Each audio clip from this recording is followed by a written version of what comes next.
બરાબર જુઓ હવે આપણે આ રીતે આમ દબાવતા હોઈએ ને તો શું થાય ખબર છે આપણા જે નાના અંગો હોય ને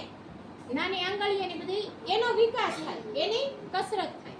પછી આ સ્માઈલી બોલ આપણને બીજું શું શીખવાડે ખબર છે કે સ્માઈલ એટલે હસવું જુઓ આ બધાય બોલ હસે છે ને બોલ તો આપણે રોજ શું કરવું જોઈએ હસવું જોઈએ ઈ બધાયને ગમે છે બરાબર તો સ્માઈલી બોલ એટલે હસતા બોલ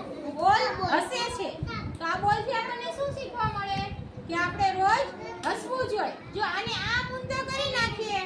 તો આ તો રડતા બોલ થઈ જાય ઉદાસ લાગે છે ને અહીંથી આપું છું બધાએ બોલ આ રીતે આમ દબાવતા એકબીજાને પસાર કરવાના છે ચાલો આમ દબાવો પછી આગળ આપો ચાલો આપતા જાઓ આગળ આપો